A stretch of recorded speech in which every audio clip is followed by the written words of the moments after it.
Развојот на компанијата, инвестирањето во нови производствени линии, инвестирањето во современувањето на работниот простор и подобрување на работните услови за нашите вработени, инвестирањето во долгорочна одржливост од секогаш биле приоритет на Витаминка.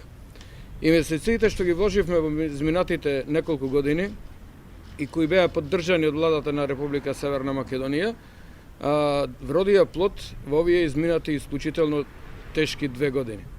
Тешки 2 години, како самите знаете, подтикнати од ковид кризата, од пандемијата која се случуваше на светски рамки, ние поминавме 2 добри години, позитивни и задоволни сме со тоа што го сработивме. Морам да кажам дека се покажа дека инвестициите кои ги вложивме во минатите 4-5 години вродија позитивни плодови. Значи, сме инвестирале во добри проекти. Инвестирани се во нови машини, инвестирано е во нова автоматска водење на мулдинг, нашата мулдинг линија за производство на чоколадо. Инвестиравме во фотоволтаични централи за производство на електрична енергија, која субституираме 10% од потребите на електрична енергија за производството на фабриката. Исто така инвестиравме во нови магазински простори кои ни се неопходни за поголеми залихи на наши сировини, на потребни сировини за наши производи и амбалажа. Со ова морам да кажам дека овие инвестиции придонесува Витаминка континуирано да го проширува својот настап на околните пазари, исто и во Македонија, но и во околните пазари и во цела Европа. Моментално извезуваме 30 земји, 47% од нашето производство оди за извоз.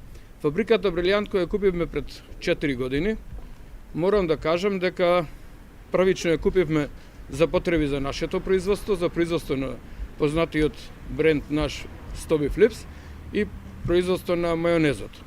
Долго години бевме корисници на маслото за јадење Брилијант и од тие причини моравме ние да ја реализираме таа инвестиција.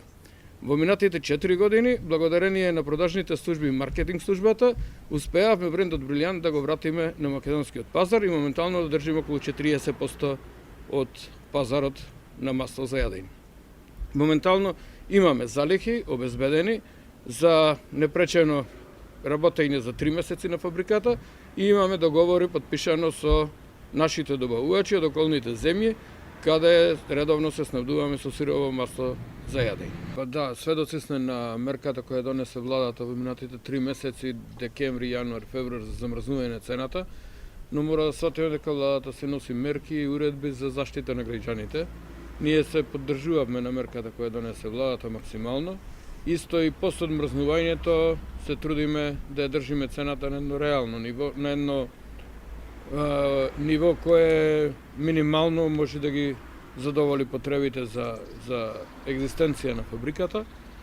Владата исто си носи уредби за зголемување на платите на вработените и со тоа успешно се носиме и мислам дека и во наредниот период нема да имаме проблем за да набавиме сировини и да набавиме доволни количини да ги снабдуваме пазарот во Македонија.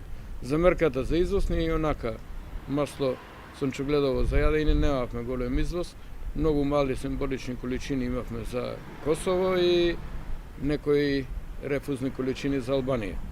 Нас не погоди таа мерка и мислам дека е оправдана за да заштити домашниот пазар, да ги заштити граѓаните на Република Македонија.